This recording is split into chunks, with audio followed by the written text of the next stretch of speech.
मानव की क्या स्थिति होती है। गांधारी ने अपनी बात में बात कही, संतुष्टमय जीवन जीना। तो भगवान पितत्रैव बलदेवेन संयुता, कृष्ण और बलराम ने मिलकर के श्री ब्रज में बहुत बड़े बड़े काम कर दिए। गिरिराज उठाया, आश्चर्य हो गया था। 7 वर्ष का बालक, उम्र 7 साल की थी उस समय कृष्ण की। क्या उम्र होती है 7 वर्ष, लेकिन भगवान श्री कृष्ण ने अपनी उंगली के ऊपर श्री गिरिराज। कृष्ण जो भी कोई काम करते हैं तो बलराम जी को पूछते हैं, उन्हें पास में उनके पास बैठते हैं। आप भी कोई काम करें, अपने परिवार के लोगों के पास बैठे, भाई के पास बैठे, समाधान हो जाए। यहाँ की तो बहनें माता ऐसी नहीं होंगी, ज्यादा तरह से भाई भाइयों को अलग करने में माताओं का एक बहुत बड़ा हाथ होता है। बुरा तो नहीं लग गया है? अभी हो सकता है बुरा लगे, लेकिन जब तुम सास बन जाओगी तब बात जरूर समझ में आ जाएगी। यदि आपके घर में आपका पति धुंध करता है, माता पिता से बोलता नहीं है, जेठ देवर से बोलता नहीं है, घर में भूख हड़ताल हो जाए, कह देना कि चूल्हा तब जलेगा, पहले आप गले और गले मिलिए। नारी चाहे तो परिवार को आबाद कर दे और नारी चाहे तो घर को बर्बाद कर दे, ये नारी के हाथ में। नारी एक शक्ति है। आप कितने भी आनंद के साथ जी रहे हैं, ये अपने केस खोल करके थाने में पहुंच जाए, करोड़ों की इज्जत पाम के नीचे चल करके आ जाएगी, मिनट नहीं लगेगी। परिवार की इज्जत नारी बना करके रखती है। खानदान की इज्जत तो इसके हाथ में, इसके बिना तो घर चलता नहीं, इसके बिना तो कुछ है ही नहीं।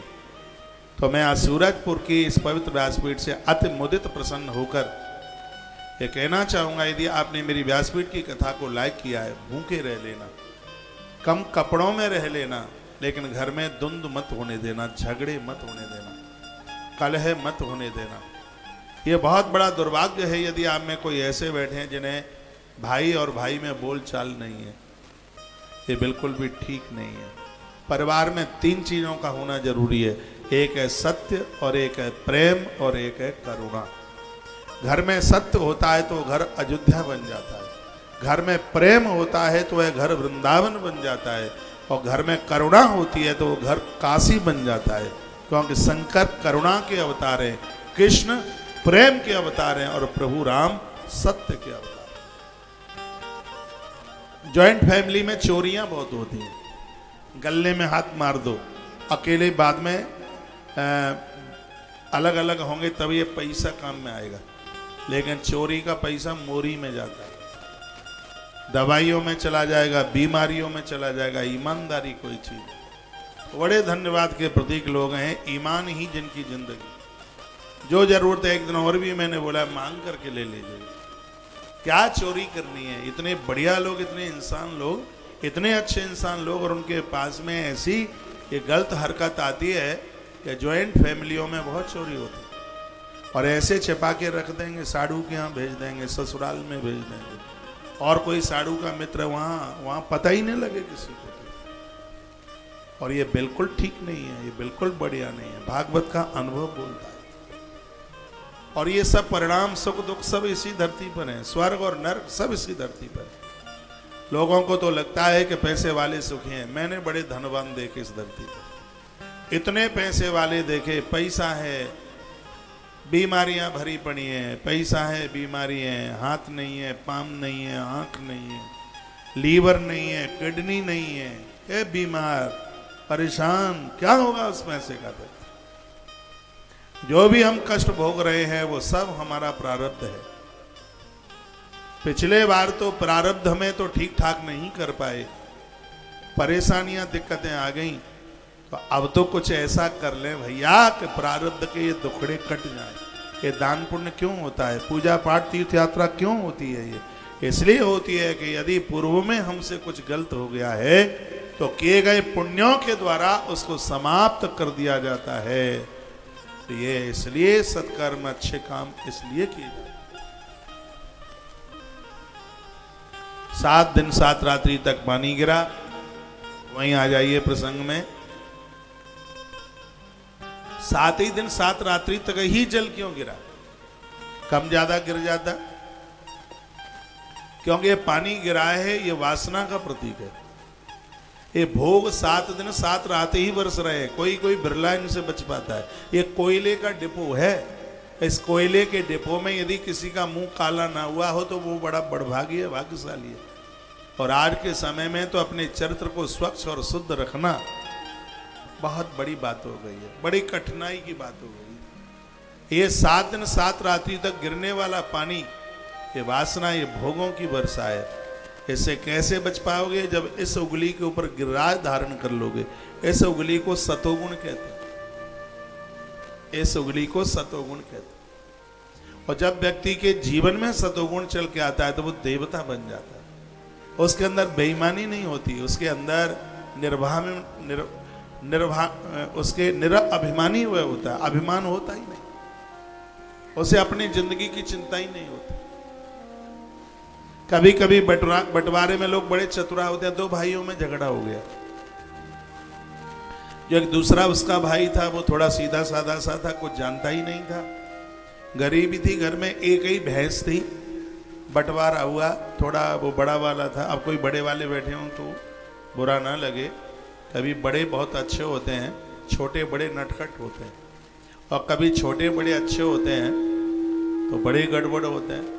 और जहाँ सभी बढ़िया हो तो फिर तो राम राज है, ये समझ लीजिए। फिर तो वो 2 भाई थे, भैंस एक, बंटवारा कैसे हो?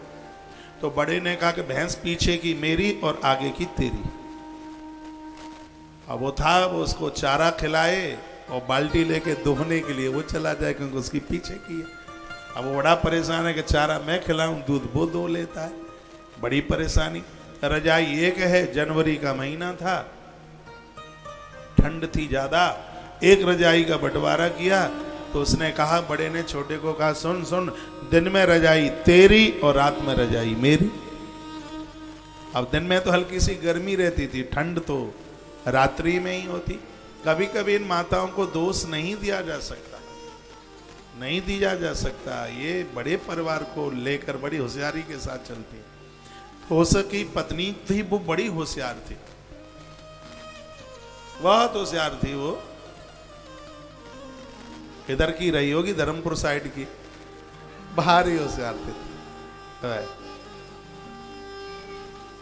तो उसने देखा कि पति बहुत ज्यादा परेशान है, इधर देखिए। तो उसने अपने पति को कहा कि बंटवारा मैं करूंगी, ये तुम्हारे बस का काम नहीं है। और बंटवारे के लिए उसने अपने जेठ को बुलाया भी नहीं। उसने देखा तो सबसे पहले रजाई का बंटवारा कर दें। तो जैसे ही संध्या का सूर्य अस्त हुआ तो उससे पहले ही उसने पानी की टंकी में रजाई डाल दी। अब जेठ ने कहा, ये क्या कर दिया, तुम्हें क्या मतलब, दिन में हमारी रजाई, हम कुछ भी कर। अब भैंस पर नंबर आया। तो जैसे ही वो जेठानी गई बाल्टी दूध की धोने के लिए, सो उसने एक डंडा भैंस के मुंह में मारा। तो भैंस ने लात फटकार करके जेठानी की नाक तोड़ डाली। अब जेठ को बड़ा बुरा लगा, कहा ये क्या किया? कहा आगे की भैंस हमारी, पीछे की तुम्हारी, हमें तो जो करना होगा सो हम करेंगे। 1 मिनट में बंटवारा बढ़िया हो गया, फिर ठीक से हो गया फिर बंटवारा। तो कभी कभी ऐसी चालूगिरी बड़ा परेशान कर देती है। कृष्ण बलराम की कथा बड़ी अद्भुत है। मुझे तो आज रुक्मिणी मंगल तक पहुंचना है, नहीं तो 2-1 घंटे तक कथा संगठन के ऊपर कृष्ण बलराम को लेकर के ही होती रहे। यदि किसी के जीवन में कोई संकट है, कोई दिक्कत, कोई परेशानी है, छोटे केस कचहरी लगे हुए हैं, किसी के मकान को, दुकान को किसी ने हत्या लिया है, कब्जा कर लिया है, और घर में गरीबी बढ़ी है, कर्जा बढ़ा है, किसी निपटाने में नहीं आता, तो ये मैं 5 नाम आपको बोल रहा हूं, ये रोज अपनी पूजा में 5 नाम नित्य बोलिए, आनंद हो जाएगा। 5 नाम में एक नाम बलराम जी का आता है, वो नाम बोल रहा हूं। पहला नाम है हरि, दूसरा नाम है हर, तीसरा नाम है हरिश्चंद्र, चौथा नाम है हनुमान, और 5वां नाम है हलधर। रोजाना आप ये लीजिए, घोर विपत्ति का तारण हो जाएगा, घोर परेशानी कट जाएगी। एक बार फिर उच्चारण करूं मैं, हरि, हर, हरिश्चंद्र, हनुमान और हलदर, ये 5। आप गाड़ी पर ज्यादा चलते हैं, ये सब चीजें ग्रंथों में लिखी। आप गाड़ी में बहुत ज्यादा चलते हैं, सड़क पर बहुत ज्यादा चलते हैं, गाड़ी का कभी एक्सीडेंट नहीं होगा, कभी दुर्घटना नहीं घटेगी।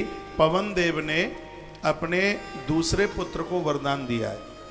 हनुमान जी के दूसरे भाई हैं जिसका नाम है गतिमान। गतिमान हनुमान जी के मंदिर में जाएं, हनुमान जी के मंदिर के बाएं चरण का सिंदूर लेके आइए।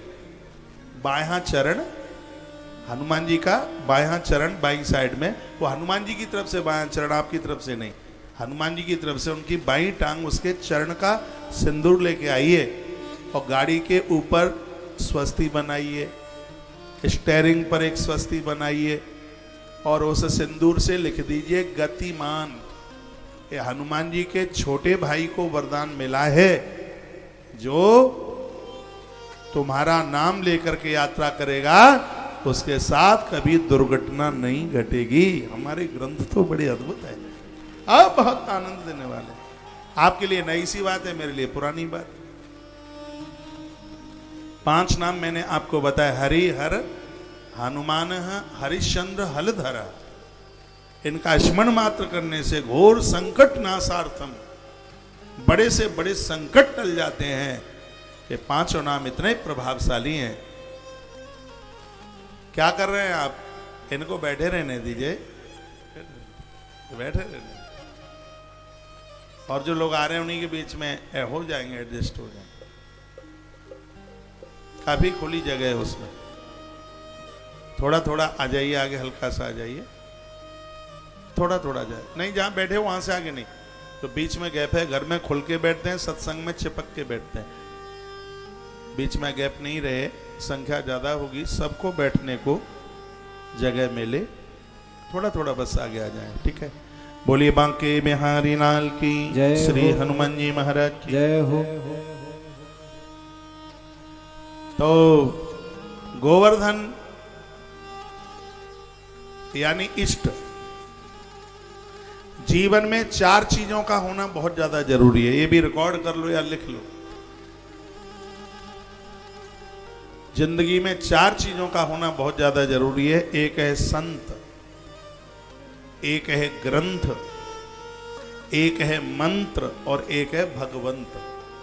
ये 4 है। यदि ये चारों हैं तो आप बड़े भाग्यशाली हैं। यदि 4 नहीं है तो कृपया रिक्त स्थान की पूर्ति कीजिए। जीवन में किसी साधु के साथ, गुरुजन के साथ, महापुरुष के साथ जुड़िए, उनके साथ संवाद हो। आपके मोबाइल में किसी न किसी महापुरुष का, महात्मा का नंबर हो।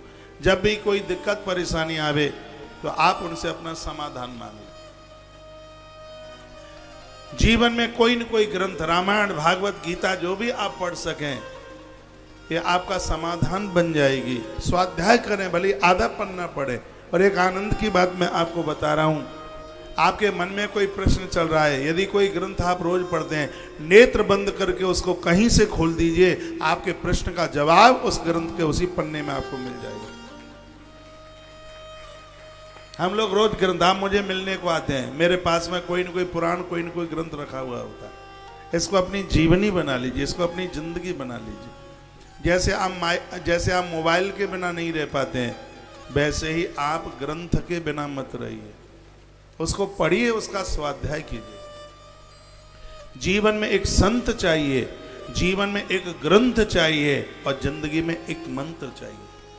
जैसे अंकुश हाथी को बस में कर लेता है, उसी प्रकार से मंत्र भगवान को अपने बस में करके बता देता है। हनुमान जी ने राम जी को मंत्र के प्रभाव से अपने बस में कर लिया। सुमिर पवन सुत पावन नामू, अपने बस कर राखे रामू। आप में वो बड़े बड़भागी लोग हैं जो नित्य माला जपते हैं। और यह जरूरी नहीं है कि 70 साल में माला जपी जाए। माला जपना तो 7 साल से ही आरंभ कर दीजिए। इस देश में मेरे ऐसे बहुत बच्चे शिष्य हैं जो 5-6 साल में माला पकड़ करके जप करते हैं। 10-10 माला रोज जपते हैं, 1-1 हजार नाम रोज वो भगवान के लेते हैं। ये उन्हें संस्कार मिले हैं। वो बच्चे बड़े मेधावी हैं वाले, और देश का भविष्य, आपके परिवार का भविष्य बच्चों के ऊपर। तो ये संस्कार आप नहीं देंगे तो कौन देगा? ये सरकारें नहीं दे पाएंगी ये संस्कार, ये आपको देना पड़ेगा। ये मंदिर जाते हो तो बच्चों को लेके जाओ। पहले दादा लोग कंधे पर बिठा के बच्चे को मेला में लेकर के जाते थे देवताओं का दर्शन कराने के लिए। बच्चों को लेके जाइए, मंदिरों में जाएं, गुरुजनों के पास जाएं, संतों के पास जाएं। यदि वृद्धावस्था में इनके संग रहना है तो मान लो हमारी ये बात, नहीं तो घर छोड़ के जाना पड़ेगा। फोन मुझे ही करेंगे, कहेंगे महाराज जी अब तो दिक्कत है, आश्रम में आना है, बोलेंगे और बोलते ही हैं। इसलिए इसमें कच्चे मत रह जाइए, इसमें परिपक्व बनिए। इसमें तो जीवन में एक संत चाहिए, जीवन में एक ग्रंथ चाहिए। मेरी बहनों, जीवन में एक मंत्र चाहिए। तुम्हारी डोकरिया जब करती है कि नहीं करती, तुम जरूर कीजिए। और जब तुम जब करोगे तो उनको लाज आएगी, उन्हें लगेगा अरे बहू इतना नाम लेती है भगवान का, इतना पूजा पाठ करती है, धिक्कार हमारे लिए है, हमें भी भगवान की पूजा शुरू कर देनी चाहिए। तो वो शुरू कर देगी।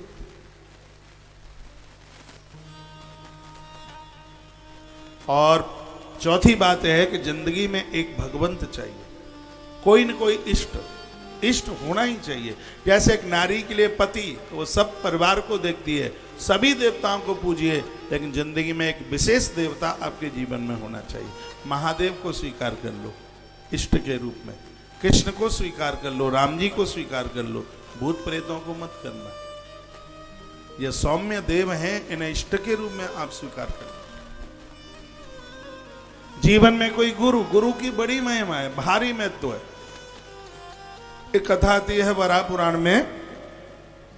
एक बार मेरी भाषा आपकी समझ में आ रही है? तो नए श्रोता आए, आज ही आ जाए, मेरी लैंग्वेज समझ पा रहे हैं आप? Thank you. तो देवर्षि नारद जी क्षीर सागर आए, स्वर नहीं देंगे। तो भगवान प्रभु ने आरती उतारी, बड़ा आदर किया, मान किया, सम्मान किया, और लक्ष्मी मैया को कहा कि महात्मा भूखा है, इसके लिए भोजन बनाओ। नारद जी के लिए भोजन प्रसाद बनाया गया। नारद जी ने बड़े आनंद के साथ खाया और भोजन करके नारद जी जाने लगे। वहां तक भगवान ने उन्हें विदा भी किया। और फिर लक्ष्मी को बोले, सुनो, जिस जगह पर नारद जी ने बैठ के भोजन किया है ना, वो स्थान ज्यादा अपवित्र हो गया है, गैया के गोबर से उसकी लिपाई करो, ये तब जगह शुद्ध होगी। एक कान के ढपोला खोल के सुन लो, जहां जहां नारद जी के पांव पड़े हैं, जहां उन्होंने भोजन किया है, वो जगह अपवित्र हो गई है। इसको शुद्ध करने के लिए गैया के गोबर से इसकी लिपाई करो। वराह पुराण की कथा। तो नारद जी अभी ज्यादा दूर तक नहीं निकले थे, नारद जी सुनते ज्यादा हैं, तो उन्होंने ये बात सुन ली और हाल ही लौट के आ गए। नारद जी को बड़ा बुरा लगा कि मेरे पांव जहां गिरे हैं वो जगह अपवित्र हो गई, जहां मैंने बैठ करके भोजन किया वो स्थान अपवित्र हो गया।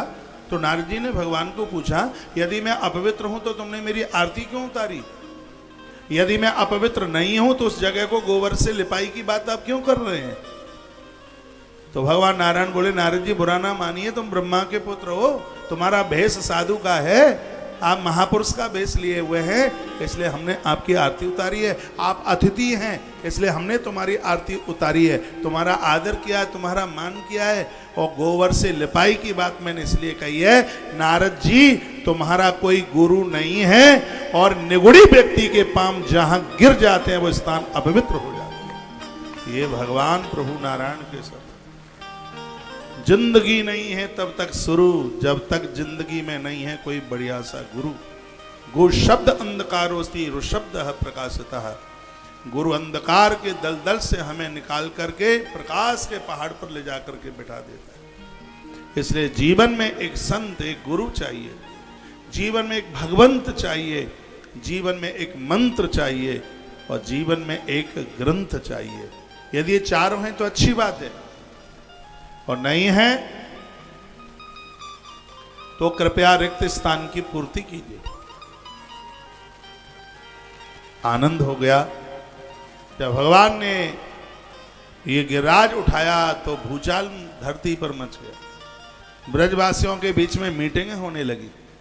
वो कहने लगे कि ऐसा लगता है कि इस नंद ने किसी के छोकरे का अपहरण कर लिया है।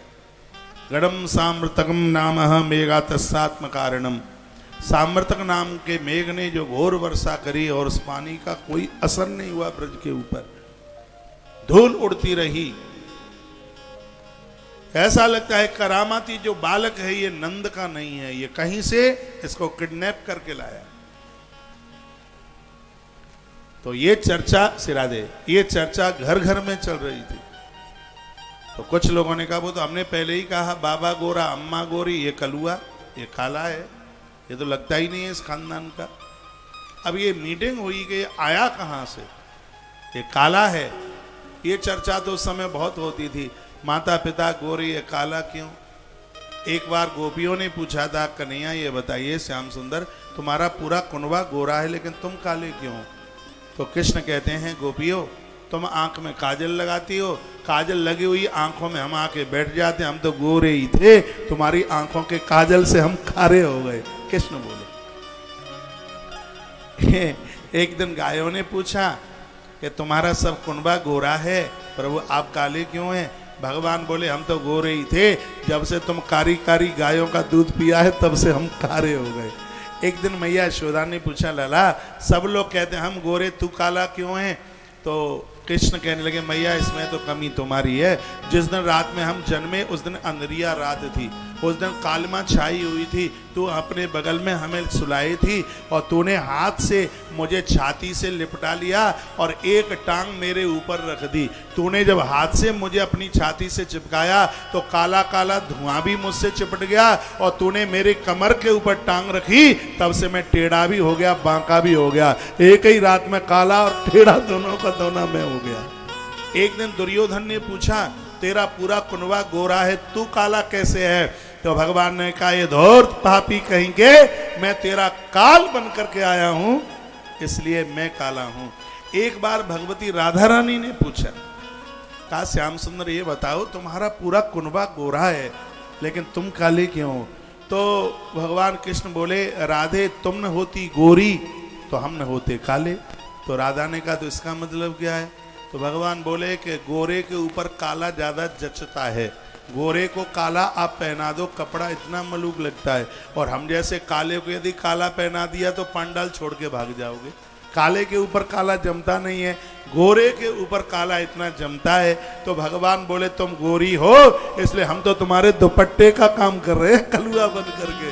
आनंद हो गया। कृष्ण की तो बातें ही बड़ी अद्भुत है। आइए दो पंक्तियां भगवान के चरणों में समर्पित। जरा इतना बता दे कान्हा तेरा रंग काला क्यों, काला हो करके तू जग से निराला क्यों, इतना बता दे कान्हा। दोनों हाथ ऊपर जय।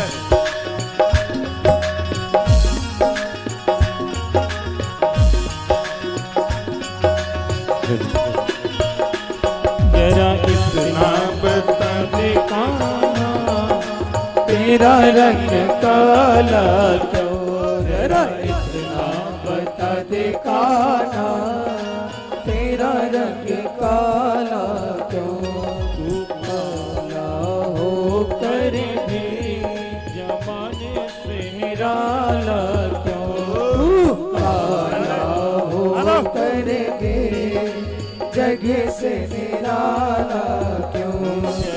इतना बता दे कान्हा तेरा रंग काला क्यों, जरा इतना बता दे कान्हा तेरा रंग काला क्यों। मैंने काली राती को जन्म लिया, मैंने काली रात को जन्म लिया, और काली गाय का दूध पिया, और काली गाय का दूध पिया। मेरी कमली भी काली है इसीलिए काला हूँ। जरा बता दे कान्हा कि तेरा रंग काला। हरि बोल।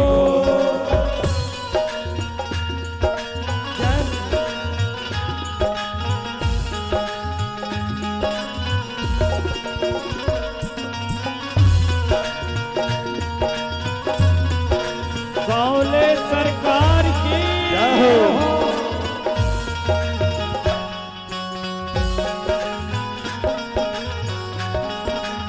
ताली बजाइए।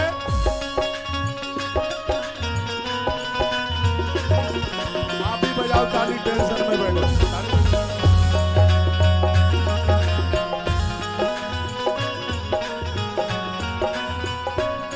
मैंने काली नाग को नाच लिया, मैंने काली नाग पर नाच दिया, मैंने काली नाग पर नाच किया, मैंने काली नाग पर नाच किया। नागों का रंग काला इसीलिए काला होता नागों का रंग काला इसीलिए काला हो। जरा इतना बता दे काला तेरा रंग काला हो।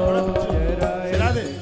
बता दे काना तेरा रंग हरि काला बोल।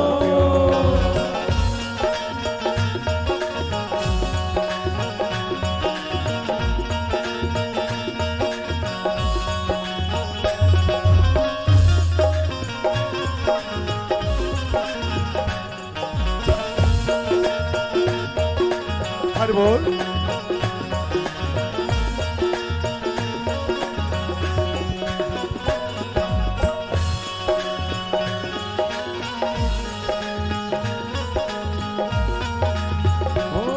सावन में बिजली कड़कती है, सावन में बिजली कड़कती है, बादल भी बहुत बरसते हैं, बादल भी बहुत बरसते हैं। बादल का रंग काला इसीलिए काला हो। बादल का रंग काला इसीलिए काला हो। जरा इतना बता दे काना तेरा रंग काला क्यों। जरा जरा इतना बता दे काना तेरा रंग काला। हरि बोल। जय हो।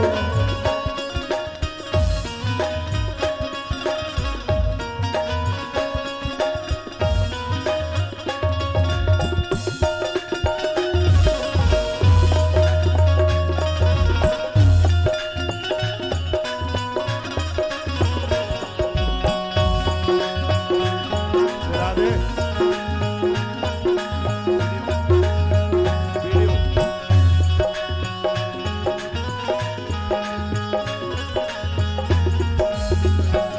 सखी तो ही घर में बुलाती है, सखी रोज ही घर में बुलाती है, और माखन बहुत खिलाती है, और माखन बहुत खिलाती है।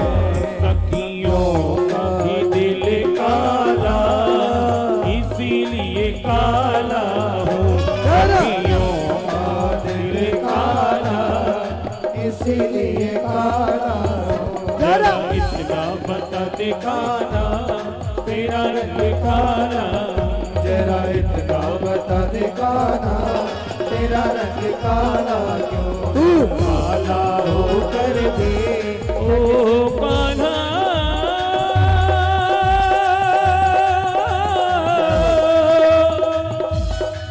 ओ कान्हा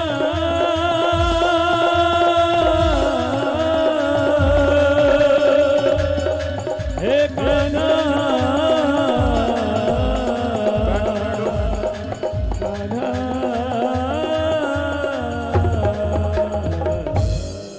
बोलीन कुंज बिहारी लाल की जय हो। श्री गोवर्धन नाथ भगवान की जय हो। आखिर में सभी ब्रजवासियों को भूल समझ में आई और सबको लगा कि साक्षात ईश्वर है। भगवान ने 7 वर्ष की उम्र में इतनी अद्भुत लीला कर दी, इंद्र को भूल समझ में आ गई। देवराज इंद्र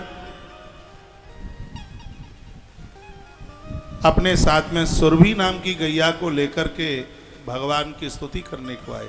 आप सुन नहीं रहे, देखिए पहले आप नाचते हैं फिर आधे घंटे में शांत हो पाते, तो कभी कभी ये कीर्तन भी खतरा बन जाता है। फिर पहले साइलेंट होकर आप सुनिए। बड़े अच्छे लग रहे हैं, आपके लिए बड़े अच्छे अच्छे मैसेज आ रहे हैं। और इसमें लिखा है कि यहाँ की बहनें बड़ी उत्साहित हो रही हैं और बड़ी सुंदर लग रही हैं। तो मैंने तो एक ही दिन बोल ही दिया है कि आप अपनी शादी पर जितनी सुंदर लग रही थी उससे ज़्यादा इस आयोजन में आप बढ़िया लग रही है, मलूक लग रही हैं। भाई लोग भी बड़े अद्भुत उत्साह है। देखिए, मैं बहुत बार कहता हूँ कि आदमी चमड़े से सुंदर नहीं है, अलंकार आभूषण से सुंदर नहीं है, वो अपने चरित्र और उत्साह से सुंदर लगता है। तो सब चीजें आपको देखने में, आपके अंदर देखने में मिल रही। इंद्र को भूल समझ में आ गई। इंद्र रो पड़े आके भगवान के सामने गिड़गिड़ाने लगे। भगवान ने कहा क्या हुआ है? तो एक कहने लगे भगवान मुझसे गलती हो गई है और मैंने बिना समझी के और मैंने इतनी बड़ी घोर वर्षा कर दी, प्रलयकालीन पानी मैंने गिराया। नमस्तुभ्यं भगवते पुरुषाय महात्मने। मैं आपको नमस्कार प्रणाम करता हूँ। वासुदेवाय कृष्णाय सात्वताम पतये नमः। आप सत्य की स्थापना करने वाले हैं, आप सबके प्राण हैं, आपके बिना कुछ भी नहीं है। भूल हमसे हुई है, भगवान आप हमें माफ कर दीजिए। भगवान ने कहा देवराज इंद्र, गलती तो तुमने बहुत बड़ी करी है, एक बात से हम बस तुम्हें माफ कर देते हैं, वो ये है कि तुम्हारी वजह से मुझे अपने ब्रजवासियों के संग 7 दिन और 7 रात्रि तक एक जगह पर रहने का मुझे मौका मिल गया है, और जिनकी वजह से मुझे अपने भक्तों के संग रहने का मौका मिल जाता है, तो यदि उस व्यक्ति से कोई गलती भी हो गई है तो उसकी गलतियों को मैं क्षमा कर देता हूं, मैं उसकी गलतियों को माफ कर देता हूं। अब देखिए, आपने आयोजन किया है और आयोजन में आने वाले श्रोताओं के हृदय में भगवान बैठते हैं। बिल्कुल ये कथा इसी को स्पर्श कर रही है। मेरे और आपके लिए बड़ी ये अच्छी समझने लायक बात है। यदि आप कीर्तन कराते हैं तो वहाँ सब भक्त इकट्ठे होते हैं, आप कथा कराते हैं, जागरण कराते हैं तो वहाँ सब भक्त इकट्ठे होते हैं। तो भगवान क्या कहते हैं, जिस व्यक्ति के माध्यम से मेरे भक्त इकट्ठे होते हैं और उनके हृदय में मैं जाके बैठता हूँ, मुझे भक्त के दिल में बैठने का मौका मिलता है, इससे मैं उस आयोजक के ऊपर इतना प्रसन्न होता हूँ। भगवान यही तो कहना चाहते हैं, इंद्र गलती तो तुमने की थी, लेकिन तुम्हारी वजह से 7 दिन 7 रात्रि तक मुझे भक्तों के बीच में रहने का मौका मिला, इसलिए तुम्हारी गलतियों को मैं क्षमा कर देता हूँ। मित्तल परिवार के द्वारा भगवान को इन भक्तों के बीच में 7 दिन 7 रात्रि तक रहने के लिए मौका मिल रहा है। यदि कोई जान अनजान में त्रुटि भी हो गई होगी तो भगवान बिल्कुल उसको क्षमा कर देंगे, माफ कर देंगे, क्योंकि शब्द वो अपने मुंह से बोल रहे हैं। आनंद हो गया। गैया मैया ने भगवान का दूध से अभिषेक किया। भगवान को कच्चे दूध से नहलाने पर वंश वृद्धि बढ़ती है। और याद रखना, परमात्मा को, भगवान को कभी भी पक्के दूध से नहीं नहलाया जाता, यानी गर्म दूध किसी भी देवी देवता को स्नान में काम में नहीं लिया जाता। भगवान को नहलाने के लिए कच्चा दूध, और वो पंचामृत में काम आता है। 5 चीजें अमृत हैं। क्या क्या? दूध, दही, घी, शहद और शर्करा। ये चीनी नहीं जो बाजार में मिलती है, वो एक खांड टाइप की आती है, पीला जैसा रंग होता है। पता नहीं मेरी भाषा आप समझ रहे हैं कि नहीं। वो चीनी नहीं होती है, हाँ खांड होती है। वो हमारे यहाँ उसको खांड बोलते हैं, संस्कृत में उसको कहते हैं शर्करा। ये पूजा में, हवन में 25 तारीख को हवन होगा। 25 कब है? कल, परसों है। परसों तारीख 25 है, तो चीनी प्रयोग में मत लीजिए। उसमें हवन की सामग्री में उसे ही मिलाइए। चीनी का कोई मंत्र ही नहीं है ग्रंथ में, शर्करा का मंत्र है। वो पीली प्राचीन परंपराओं से चलती हुई आई है। वो ना मिल पाए तो गुड़ का बुरादा तैयार कर ले, लेकिन ये चीनी है, ये तो खाने में भी ठीक नहीं। इसमें बहुत केमिकल डाले जाते हैं, इसको बनाने का ढंग बिल्कुल बेकार है, ठीक नहीं है। ये भी डायबिटीज बढ़ा रही है। 5 चीज़ों का परहेज कर लो, मेरी बात मान लो। मैं आपसे बहुत स्नेह करता हूँ, इसलिए मान लो। कुकर की दाल मत खाओ बिल्कुल, ये पेट में गैस बना रही है, हार्ट अटैक के लिए ये आगे बढ़ा रही है। कुकर की दाल बिल्कुल ठीक नहीं। मैदा से बनी हुई चीज़ें मत खाइए। थोड़ा बहुत कभी ले लेते हैं वो ठीक है, लेकिन जो चाइना के जो जितने भी पदार्थ हैं वो सब ज़्यादा से ज़्यादा मैदा से ही बनते हैं। चाउमीन और पता नहीं क्या, मैंने तो कभी खाई नहीं, शायद मैंने तो चाउमीन की शक्ल भी नहीं देखी होगी, मुझे ऐसा लगता है। तो कभी ज़रूरत पड़ती नहीं है, खाते पीते हैं नहीं। तो चीज़ें हैं जो मैदा से बनी हैं, इसको कहते हैं वाइट पॉइजन, सफ़ेद जहर। ये स्वास्थ्य के लिए बहुत खतरनाक है। यही तो चीजें हमारे हार्ट के ऊपर मुसीबतें खड़ी कर देती हैं। और एक आगे की चीज है, वो है फ्रिज का पानी।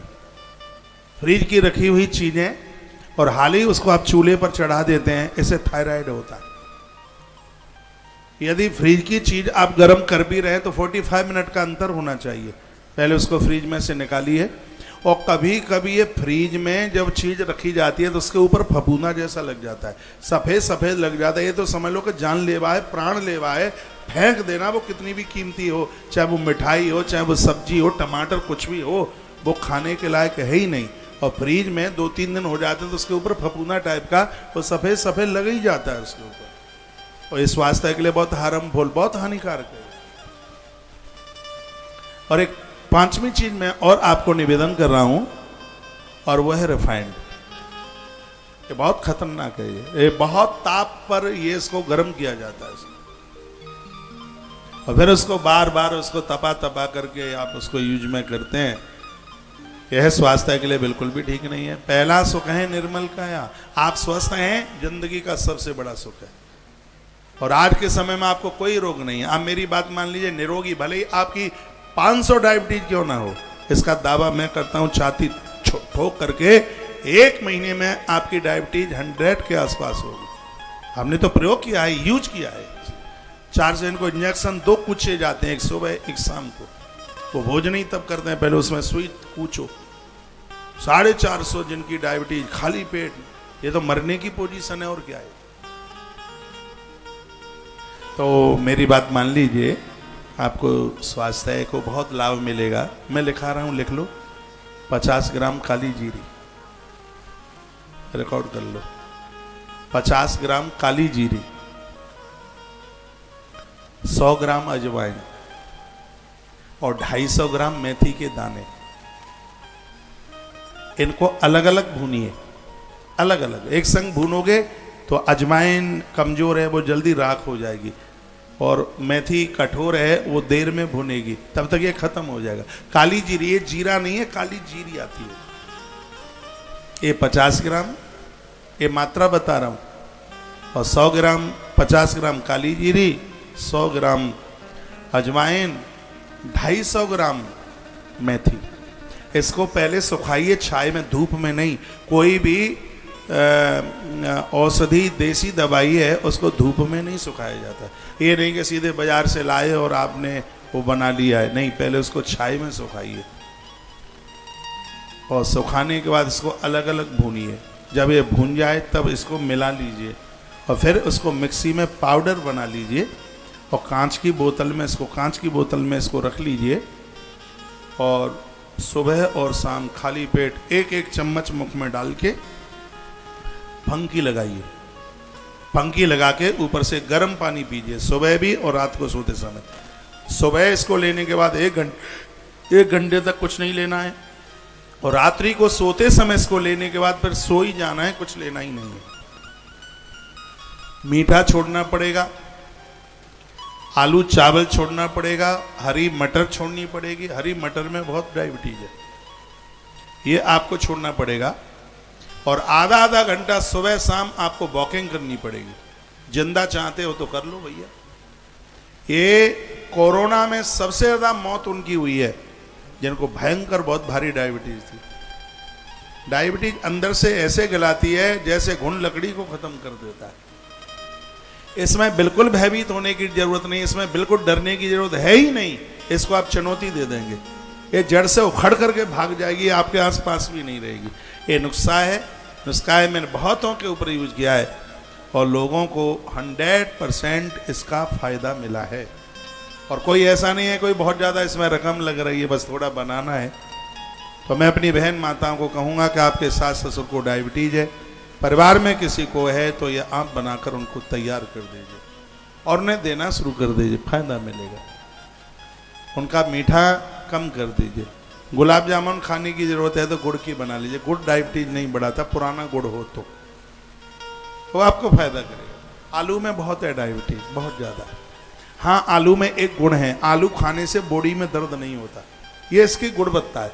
हड्डियों में कहीं दर्द नहीं होगा, ये कैल्शियम की पूर्ति कर देता है, ये इसका गुण है।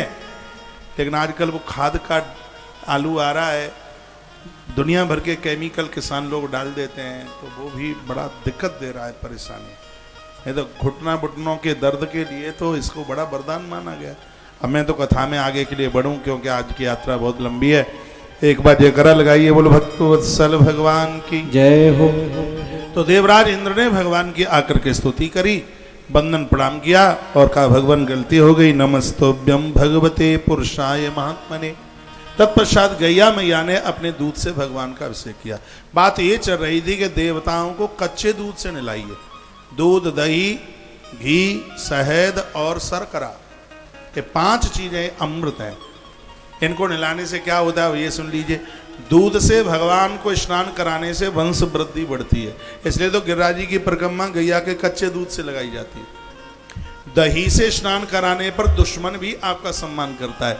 उस समय बड़ी तकलीफ होती है जब एक सास ससुर को 4 बहुएं होती हैं, 2 का भारी आदर होता है और 2 के लिए वो अपमान ही करते थे, ऐसी है वैसी है, ऐसे इसके माता पिता हैं, ऐसा इसका खानदान है और ऐसी हमारे घर में आ गई और ऐसी वो तमाम बातें। उस समय बस दम ही नहीं निकलती, सब स्थिति हो जाती है। लोग कम रोटी में रह लेंगे लेकिन सम्मान तो भाई सबको चाहिए। लेकिन मैं आपको निवेदन करूंगा, जो दही है, दही से भगवान को स्नान कराने पर पूरी दुनिया का दुश्मन भी तुम्हारा आदर करेंगे। ये दही का इतना बड़ा प्रभाव है। और उसके बाद में घी, घी परदेश में गई हुई संपत्ति को वापस ले आएगा। ये घी श्री वर्धक है। ये घी की जोत जलाने से कर्जा निपटारा हो जाता है। घी हमारी नकारात्मक ऊर्जा को समाप्त कर देता है। घी इतना बड़ा प्रभावशाली है। कालिका पुराण में कहा गया है कि घी खाने में तो फायदा करता ही है, लेकिन ये घी जलाने में बहुत फायदा करता है। सुबह शाम दिया बाती में इसको जलाइए, हवन यज्ञ में इसको जलाइए, इसका बहुत फायदा है। ये घोर गरीबी का नाश करता है। बाजार में पैसा मारा जा रहा है, वापस नहीं आ रहा है, तो आप घृत की अखंड 40 दिन जोत जलाइए ना। घी नहीं मिलता है तो तिल के तेल की जोत जलाइए, आनंद हो जाएगा। पंचामृत में घी को लिया गया। उसके बाद में शहद, शहद की इतनी बड़ी महिमा है। शहद से भगवान को नहलाने पर आपके दुश्मन समाप्त हो जाएंगे। जो उनके अंदर जो वैमनस्यता है, वो अड़ोसी पड़ोसी उल्टा पुल्टा करते रहते हैं, दुकानदार बगल वाला बड़ा परेशान करता है, तो इन सब समस्याओं का समाधान शहद में छिपा है। आयुर्वेद में शहद की महिमा देखिए कितनी है। यदि बिस्तर पर बच्चे बाथरूम कर लेते हैं और ये बुरी आदत छूटती नहीं है, रात्रि को सोते समय 1 गिलास गर्म पानी में 1 चम्मच शहद डाल दीजिए, बच्चों को पिला दीजिए, 3 दिन आप दे दीजिए, हमेशा के लिए वो चारपाई पर बिस्तर पर बाथरूम करना ही बंद कर देंगे। इतना बड़ा प्रभाव है शहद का आयुर्वेद में।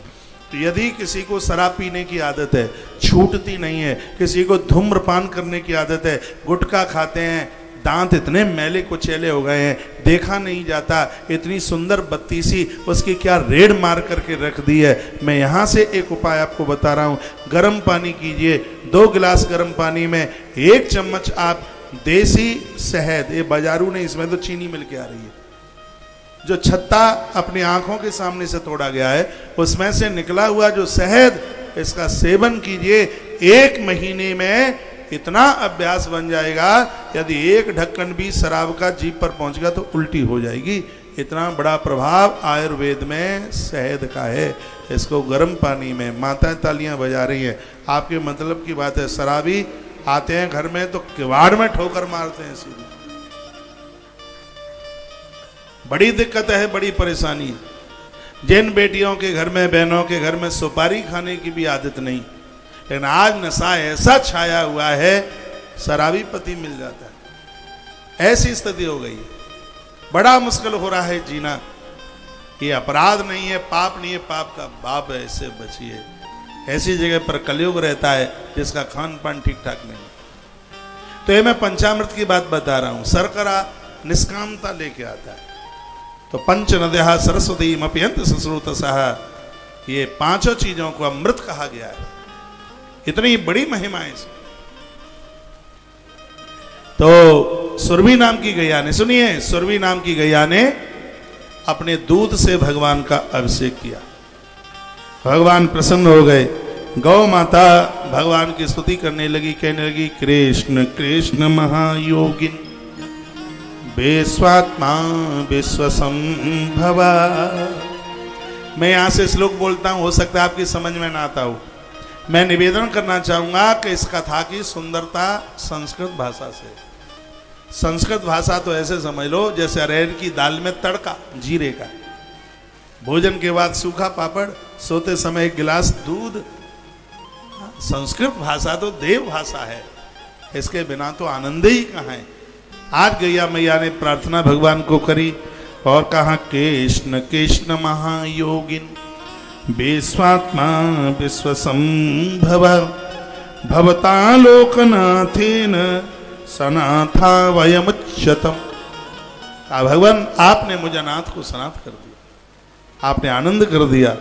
हे भगवान आपने मेरी महिमा बढ़ा दी। हे प्रभु मैं बहुत आनंदोत्मग्न हूं। भगवान कृष्ण ने कहा, हे देवी मैं तुझे वरदान देता हूं, आज की तिथि को गोपाष्टमी के नाम से जाना जाएगा।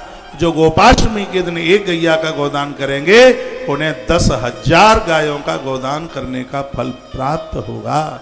भगवान ने वरदान दिया। गोपाष्टमी को ऐसे गैया की पूजा किया करो जैसे शिवरात्रि को महादेव की पूजा करते हो, जन्माष्टमी को कन्हैया की पूजा करते हो, नवरात्रा में माता जी की पूजा करते हो। उसी प्रकार से गोपाष्टमी के समय पर गौ माता को हरा चारा खाना खिलाना, गौदान गौ सेवा, ये सब धमनियों में होना चाहिए। हम लोग पूरा 15 दिन गोपाष्टमी महोत्सव मनाते वृंदावन में। टाइम मिले तो आ जाना एक बार। हमारे यहाँ के 3 कार्यक्रम आप जरूर कभी न कभी अटेंड कीजिए। एक ब्रज यात्रा अटेंड करना, आश्रम की ब्रज यात्रा बड़ी अद्भुत होती है। अब की बार 18 मार्च से 24 मार्च तक है। आप में से कोई आए हों पहले ब्रज यात्रा में, उन्हें पूछ लेना क्या आनंद होता है। पूरी लग्जरी गाड़ियाँ होती है, एक बार दिखाना पूरा, पूरी की पूरी लग्जरी गाड़ियाँ होती हैं। इस साल 222 गाड़ियाँ थी। एक गाड़ी में 6 लोगों की व्यवस्था करते हैं, कहीं कोई दिक्कत ना हो बैठने करने में। 6 लोग बस, 3 फैमिलियां उसमें बैठ जाती हैं।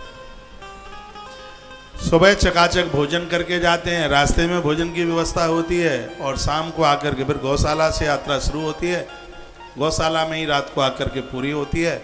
7 दिन तक गाड़ी 24 घंटे संग रहती है। होटल से लाना ले जाना, गाड़ी संग रहती, पूरी लग्जरी गाड़ियां होती हैं। और गौशाला का दूध तो बिकता नहीं है, सबको चकाचक दूध और भोजन में घी सागर से परोसा जाता है। और लो और लो और लो और लो और लो, ले और ले। इतनी खुशामद तो तुम्हारी सास ने भी कभी तुम्हारी नहीं करी होगी जितना कि आश्रम में आने वाले लोगों का इतना ध्यान, इतना ख्याल रखा जाता है। एक बार आप जरूर यहाँ की ब्रज यात्रा जरूर कीजिएगा। एक ये यहाँ का अद्भुत कार्यक्रम है और यहाँ का एक और विलक्षण कार्यक्रम है, वो है एकादशी का उद्यापन। 11 उद्यापन, इतना अद्भुत कार्यक्रम जिसमें मुझे बड़ी संतुष्टि उसमें मिलती थी। अरे जिंदगी भर 11 का व्रत किया है तो उसका उद्यापन तो ठीक होना चाहिए। ऐसे ब्राह्मण आते हैं जो खुद एकादशी 11 करते हैं, नहीं तो शहरों में ब्राह्मण नहीं मिलते, रिक्शे वाले मिलते हैं। वो धोती की लांग लगा करके, कुर्ता डाल के, माथा रंग करके, लिपाई माथे की करके, ब्राह्मण होते ही नहीं है। आज ब्राह्मण का बहुत भारी अभाव हो रहा है, बहुत ज़्यादा हो रहा है। लेकिन तुलसीवन आश्रम गुरुकुल चलाता है, निःशुल्क विद्याएं पढ़ाई जाती है। सैकड़ों ब्राह्मण हैं हमारे पास और एक से एक अद्भुत। इतना बढ़िया ये होता है उद्यापन, लोग कहते हैं महाराज जी बहुत बहुत थैंक यू, आनंद आ गया। ऐसा होता है। अब के बाद एकादशी का उद्यापन 23 और 24 नवंबर में 2 दिन। एक दिन पहले आना पड़ता है, 10वीं को आना पड़ता है, क्योंकि 2 दिन की तो पूजा है। और उसके तत्पश्चात 25 तारीख की वापसी, तो लगभग 4 दिन से लग जाते हैं। और व्यवस्थाएं कि पूछो ही मत, शादियां तो फेल हो जाती। मैं तो एक दावा करता हूं, अनाउंस करता हूं कि कार्यक्रम कराइए, आपकी समझ में ना आवे तो आपने जितना पैसा दिया पूरा रिफंडेबल, पूरा का पूरा, चाहे वो ब्रज यात्रा हो और चाहे वो एकादशी का उद्यापन हो, कोई भी हो। ये मैं हाथ उठा करके बोलता, क्योंकि मुझे पता है, क्योंकि ये कोई धंधा नहीं है, ये कोई पैसा कमाने की बात है, ऐसा नहीं। आज तो हमारी आवाज़ में भगवान की कृपा से इतनी बड़ी ताकत है, एक आवाज़ लगा दें तो सुबह से लेकर रात तक कमरा भर जाए। ऐसे ऐसे धनाढ़ संभ्रांत लोग बैठे हैं। लेकिन मैं ऐसा कभी करता नहीं। थोड़े थोड़े सहयोग लोगों से लेकर गौशाला चलती, आनंद होता है। आज इतना बड़ा 56 भोग लग रहा है, और जहां मैया का जन्म हुआ है राधा रानी का, रावल गांव में, बिल्कुल ठेठ उसी मंदिर में जहां मैया जी प्रकट हुई हैं। क्या हमारे पास इतने लोग नहीं? कोई कहता है महाराज जी 51,000 ले लो, कोई कहता है 1,00,000 रुपया ले लो और आज का 56 भोग हमारी तरफ से लग जाए। मैंने कहा नहीं, मैंने टीवी पर अनाउंस कर दिया कि पूरे देश का 56 भोग लगेगा, सिर्फ 500 रुपए की सहयोग राशि जमा कर देना। उससे इतना बड़ा काम हो रहा है उससे, क्योंकि इसमें सबको भाग मिले, सबको सौभाग्य मिले। इसमें आज शाम को 6 बजे तो वहां राधा रानी के मंदिर में 56 भोग लग रहा है। मैया जी के लिए पोशाक की व्यवस्था की गई, बहुत आनंद का कार्यक्रम है। अब हम तो वहां हैं नहीं, लेकिन मन से तो हमारी हाजिरी वहीं लग रही है। आज की कथा को भी भगवती राधा रानी का नाम लेकर चरणों में, अब किनकी बिटिया है ये आपको पता होगा, लेकिन साक्षात ऐसा लग रहा था कि आज सूरजपुर में राधा रानी ही प्रकट हो गई थी। तो बड़ा आनंद हुआ है, बहुत अच्छा लगा है, बढ़िया लगा। तो इस बात को अपने ध्यान से कभी निकालना मत। गोपाष्टमी के दिन एक गाय का गोदान 10,000 गायों के गोदान के बराबर है।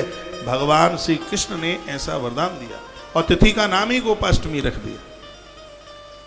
इस साल भी कम से कम 100 गायों का तो गोदान 108 गायों के लिए सोचा है। 108 गायों का गोदान गोपाष्टमी के समय पर होगा। ये गैया हम गुजरात से लेके आते हैं, राजस्थान में हनुमानगढ़ गौशाला। आप आइए कभी, 18-19 नस्ल की गाय है और गाय बड़े आनंद में जीवन जी रही है।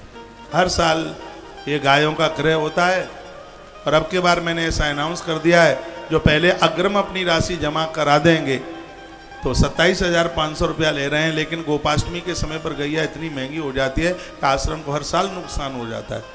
तो यदि आप अग्रिम जमा कर देते हैं तो अभी हम श्राद्ध पक्ष में गाय लेके आ जाएंगे खरीद करके, और उस समय यदि उसी समय आप आए तो अब के बार आपको गौदान की सहयोग राशि 31,000 रुपया जमा करनी होगी। बाहर मुझे टीवी पर आप सुन पा रहे हैं और आपने मन बना लिया है कि गौतीर्थ तुलसी तपोवन गौशाला में यहाँ गाय बेची नहीं जाती है। 20 साल के बाद भी आप जाओगे तो आपको आपकी गाय वहीं मिलेगी। यहाँ के कुछ ढंग हैं, यहाँ के कुछ रूल हैं। इसी की वजह से पूरा देश आज इस गौशाला के साथ में जुड़ा है। देश में गौशालाएं बहुत हैं, लेकिन तुलसी तपोवन गौशाला जैसी गौशाला शायद खोजने से मिल जाए। इस ढंग की, इस तरीके की गौशाला जो अपना मन बना रहे हैं कि हमें गोदान नवंबर में आके करना है, बैंक की रसीद सिर्फ लेके आना, 27,500 रुपया पहले जमा कर देना, जैसे गाय आ जाएंगी खरीद करके, और नहीं उसी समय आप आएंगे तो आपसे सहयोग राशि 31,000 रुपये की ली जाएगी। गोपाष्टमी की महिमा भगवान कृष्ण ने बढ़ाई और कहा, हे देवी मैं तुझसे बहुत ज़्यादा प्रसन्न हूँ और यह मेरा वरदान है कि आज की तिथि को गोपालाष्टमी के नाम से जाना जाएगा, गोपाष्टमी के नाम से जाना जाएगा। गौ माता की आंख में आंसू आ गए हैं, भगवान ने इतनी महिमा बढ़ा दी है। और गैया मैया भी कहने लगी है कि जो भगवान श्री कृष्ण को वंदन करेंगे, प्रणाम करेंगे, उनके घर में दूध दही की कमी नहीं आएगी, उनके घर में वंश वृद्धि की कमी नहीं आएगी। इसलिए तो हरिवंश पुराण की कथा सुनी जाती है, उसमें कृष्ण के ही तो चरित्र हैं। गौ माता ने भी अपने हृदय से बहुत कुछ आशीर्वाद दिया है। एक बार जयकारा लगाइए हमारे साथ, बोलिए गौ माता की जय हो। गाय के प्रति पूरी की पूरी श्रद्धा रखिए। ये गिरिराज पूजा कल से आप सुन रहे हैं, और तत्पश्चात अष्टमी के बाद में हरि प्रबोधनी एकादशी आई, जिसे देव उठनी एकादशी कहते हैं। नंद बाबा ने व्रत किया, बिना कुछ खाए पिए व्रत किया। एकादशी करने का नियम है। बहुत लोग तो दुनिया भर का कूटू खा लेते हैं, सिंगाड़े की लपसी खा लेते हैं, पूरा दिन कुछ न कुछ नंदी की तरह मुंह उनका चलता ही रहता है, और फिर कंधा फुला करके कहते हैं हमने भी एकादशी करी है। हाँ, चकाचक खाना पीना कोई बंद होता नहीं है। कि नंद बाबा की एकादशी कैसी है? एकादश्याम निराहारम सम्यभ्यंश जनार्दन। इन्होंने नारायण की पूजा करी, निराहार, सिर्फ जल ही पिया, उन्होंने कुछ भी नहीं खाया।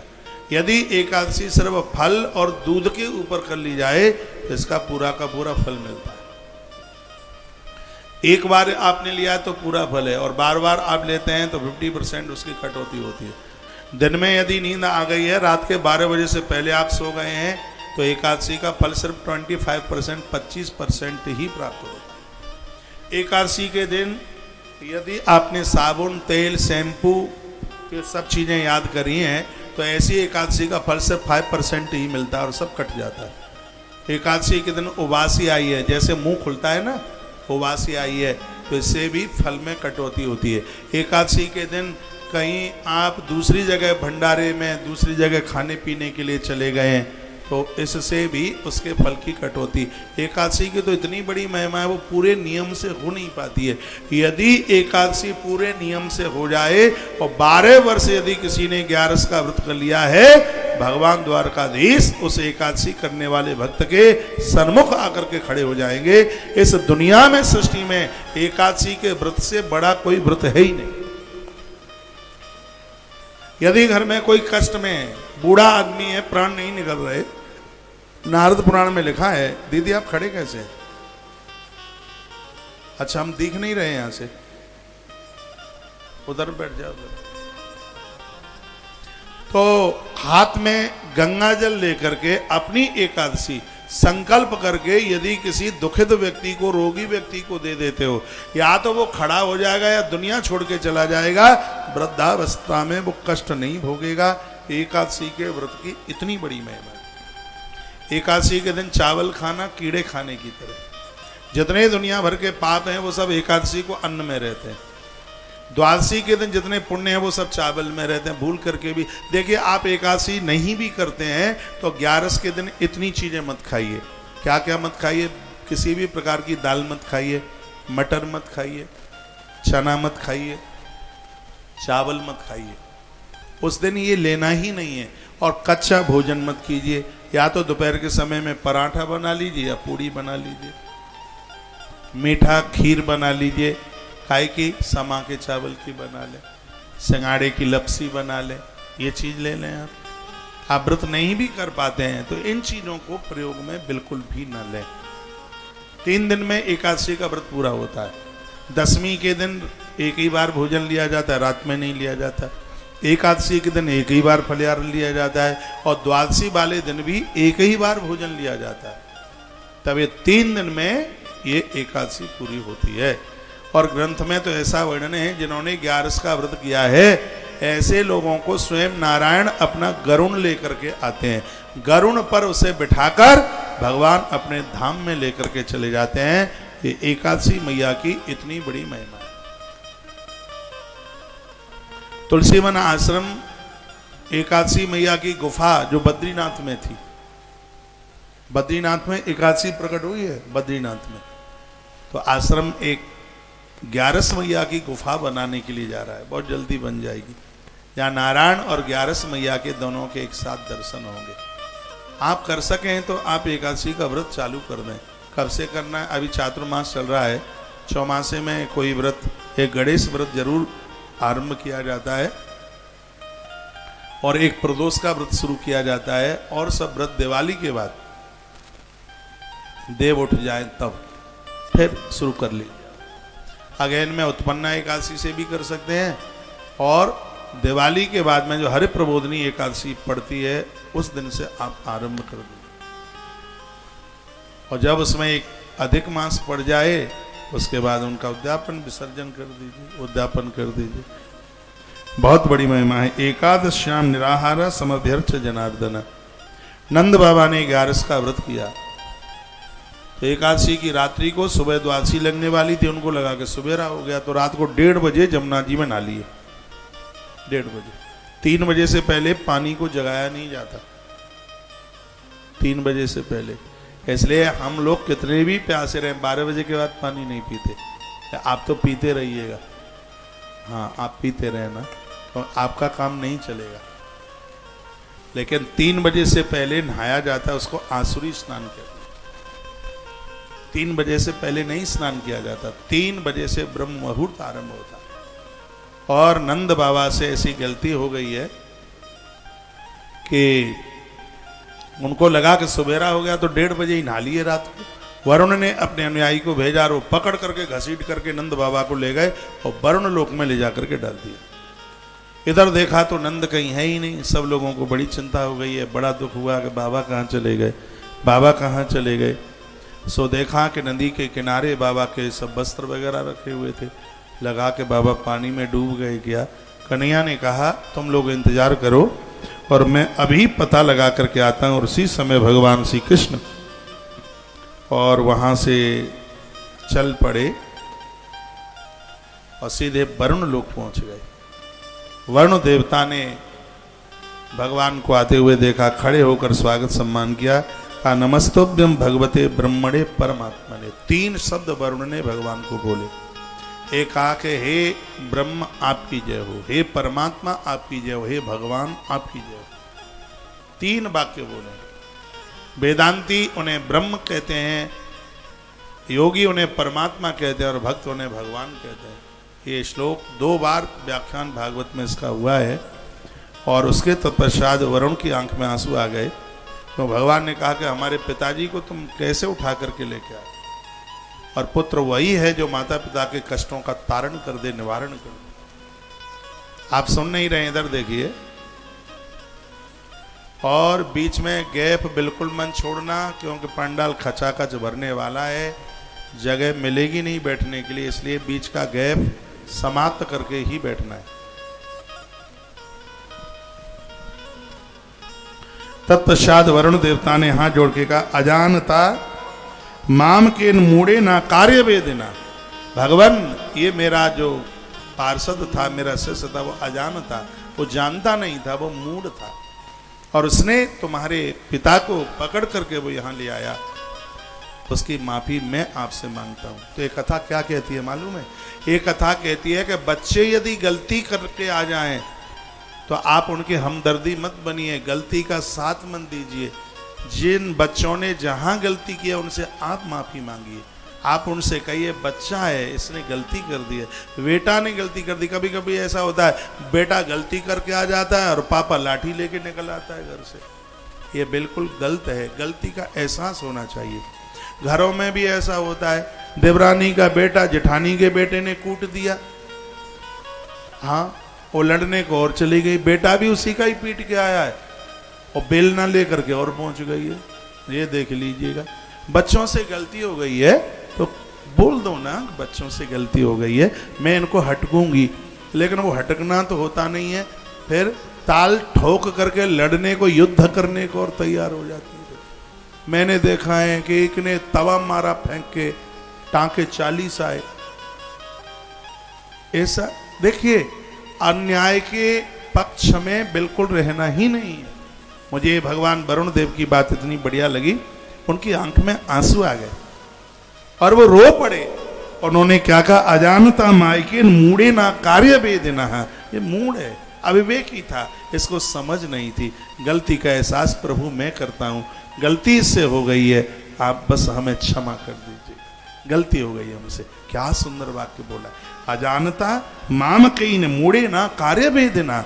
वेद कहते हैं कि यदि आपके अपनों से कोई गलती हो गई है तो लड़ने के लिए मत निकलिए, उनसे क्षमा मांगिए, उनसे माफी मांगिए। सामने वाला व्यक्ति मुस्कुरा के चला जाएगा, क्योंकि युद्ध में फायदा आज तक नहीं हुआ। अगल बगल वालों से लड़ाई बच्चों की वजह से ही हो जाती है।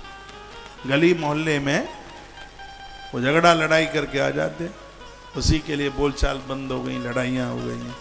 नहीं, गलती का एहसास कीजिए।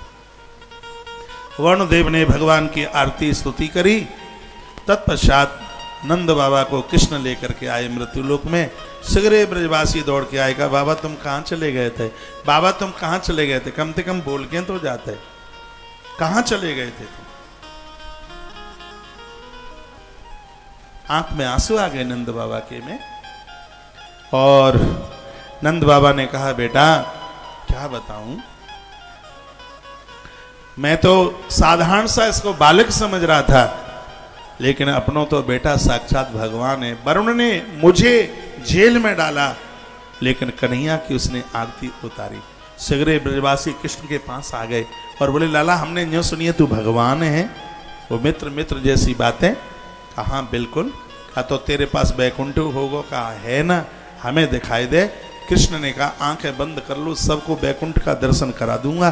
सगरे ब्रजवासियों ने अपने नेत्रों को बंद किया और भगवान ने सगरे ब्रजवासियों को अपने बैकुंठ धाम जाकर के भेज दिया।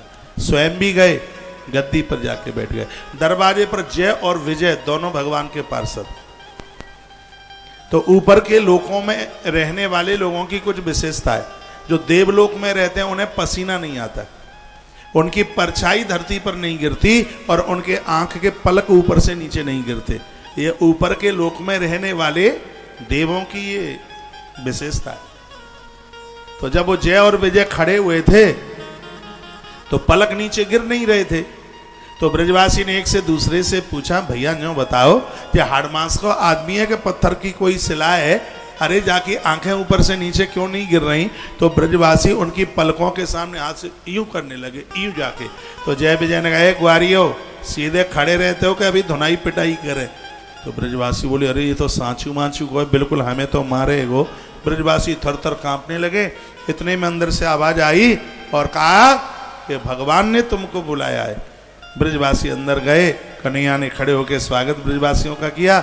बैकुंठ की कथा चल रही है और कृष्ण ने कहा, अरे ब्रजवासियों ये बताओ कि तुम्हें मेरा बैकुंठ कैसा लगा? ब्रजवासियों ने कहा, 2 पैसा कौन है?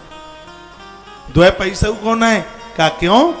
अरे बुरा मत मानियो लाला कन्हैया, हमारे वृंदावन में चीर घाट है वो जहाँ का है, हमारे यहाँ कालिये मर्दन है वो यहाँ का है, हमारे यहाँ सेवा कुंज है वो यहाँ का है, हमारे यहाँ निधि वन है वो यहाँ कहाँ है? इसलिए ब्रज में रहने वाला व्यक्ति कहता है, स्वर्ग अपवर्ग लेकर के करेंगे क्या? तुम जानते नहीं हम वृंदावन वासी हैं। जो वृंदावन में वास करता है उसे दुनिया में कहीं उसका मन लगे ही नहीं सकता। ऐसी वृंदावन की महिमा, वृंदावन धाम अपार रटे जा राधे राधे। जो वृंदावन की यात्रा करता है उसे संपूर्ण धरती की यात्रा करने का फल प्राप्त हो जाता है। ऐसा चिन्मय धाम वृंदावन है, ऐसा श्री धाम वृंदावन है।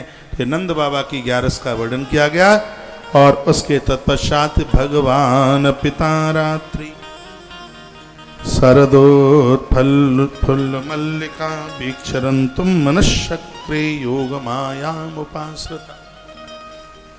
रासलीला की कथा में हम प्रवेश कर रहे हैं, बड़ी अद्भुत है। भागवत में 5 अध्यायों में रासलीला का वर्णन किया गया है। ये भागवत जी के 5 प्राण हैं, पंचरास पंचाध्यायी 5 भागवत जी के प्राण हैं। और कथा इस प्रकार से है कि वो दिव्य समय आ रहा था, भगवान ने आज वो चांदनी रात्रि में पेड़ में से कदम के पेड़ के ऊपर चढ़ करके बांसुरी बजा दी। तो जैसे ही बांसुरी बजी तो गोपियां जिस कार्य में व्यस्त थी वो सब छोड़ छाड़ करके चल पड़ी और कृष्ण के पास पहुंच गई।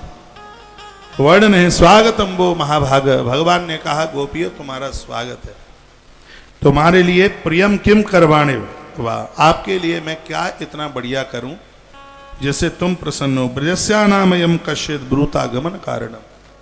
और इस समय ब्रज छोड़ करके तुम यहाँ आ गई हैं, तो आने का कारण क्या है? आने का कारण बताइए गोपियां के। तो गोपी ने एक दूसरे से कहा, क्या?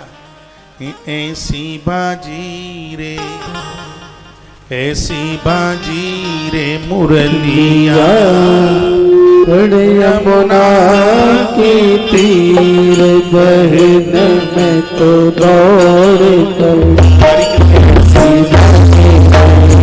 देखा ऐसी बाजी रे मुरलिया यमुना की तीर बहन में तो दौड़। तालियां बजाइए।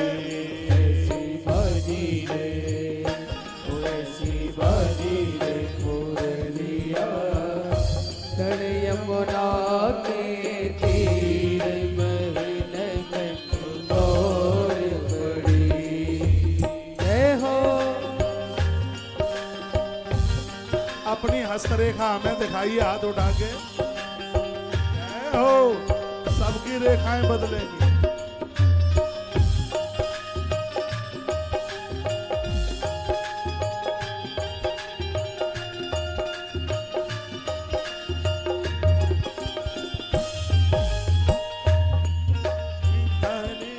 बांस की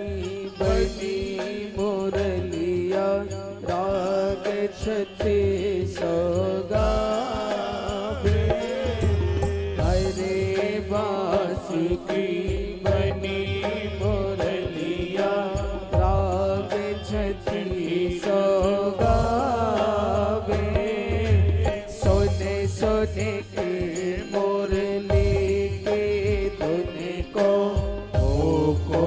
चैन न आवे या घबरावे रे चैन नहीं आवे रे या घबरावे रे चैन नहीं आवे रे मेरे होत कलेजा में तेरे बहन में तो दौड़ पड़ी ऐसी बाजी रे मुरलिया बड़ी यमुना के तीर बहन में तो दौड़ पड़ी जय हो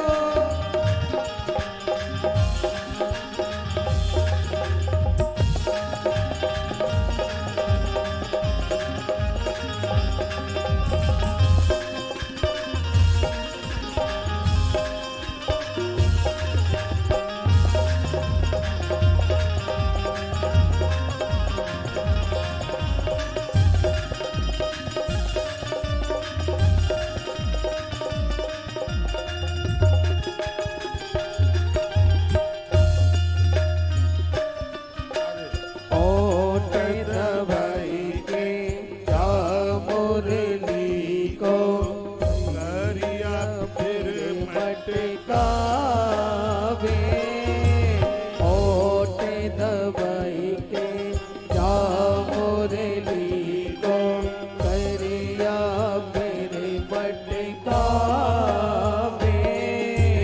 तार पर आए गैल में गिरे को राज न आवे पढ़ो मतवारो रे नंद को लाला रे पढ़ो मतवारो रे नंद को लाला रे भयो बड़ो पीर बहन में दौड़ पड़ी ऐसी बाजी रे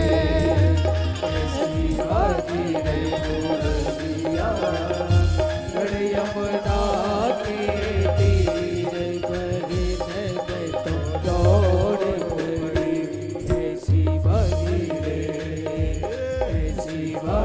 रे मुरलिया बड़ी यमुना के तीर बहन में तो दौड़ पड़ी ऐसी बाजी रे मुरलिया बड़ी यमुना के तीर बहन में तो दौड़ पड़ी रास बिहारी सरकार की। जय तो गोपियां आपस में कह रही थी कि कन्हैया ने बांसुरी बजाई और वेणु में मेरा नाम लिया, इसलिए मैं दौड़ती हुई चली आई। आज गोपियां भगवान के सन्मुख चल के आ गई हैं। हल्ला गुल्ला मत कीजिए, बैठे रहिए, अब ही तो कथा में आनंद आवेगा। मौसम बहुत बढ़िया है और मुझे विश्वास है कि आप 7:30 बजे तक मुझे टाइम देंगे। नहीं दोगे? हैं? देंगे। 7:45 बज जाए तो, 8 बज जाए तो, 8:30 बज जाए तो, और 9 बज जाए तो।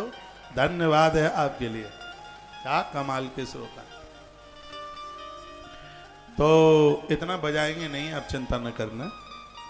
तो स्वागतम वो माँ भाग प्रियम किम करवाणी वा, कहा तुम्हारा स्वागत है। प्रेस्यानामयम कश्चित ब्रूता गमन कारणम।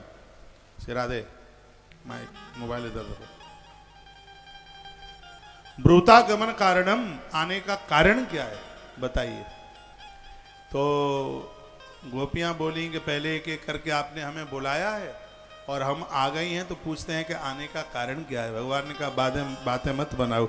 रजन्येशा घोर रूपा घोर सत्तन शेविशा, रात का समय है, घोर रात्रि है, और ऐसी रात्रि में मातरम पितरम पुत्रः भ्रातरः पतियश्चवः, इस रात्रि में तुम अपने पति को, पुत्र को, सास को, घर के लोगों को तुम छोड़ करके आ गई हो, तो यह तुम्हारे धर्म के विपरीत है। ऐसा भगवान श्री कृष्ण गोपियों के साथ बोले।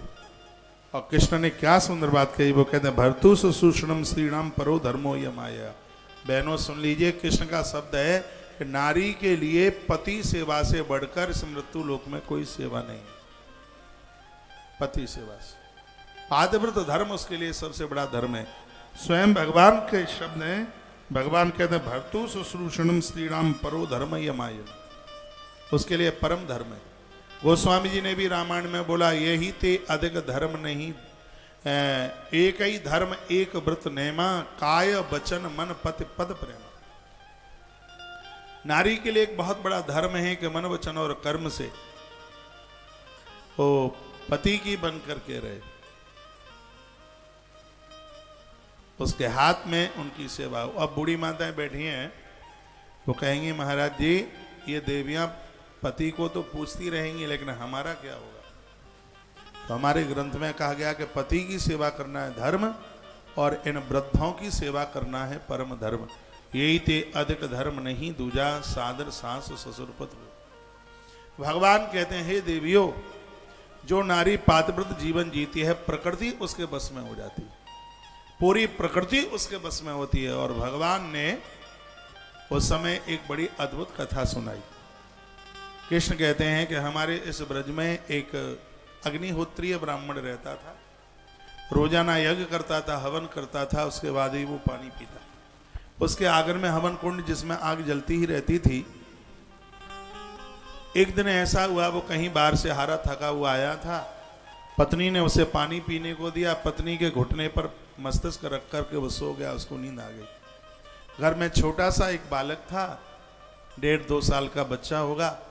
बालक लुढ़कता लुढ़कता हवन कुंड के पास पहुंच गया जिसमें आग धधक रही थी, और वो स्त्री देख रही है कि मेरा बेटा यज्ञ कुंड के पास पहुंच गया है।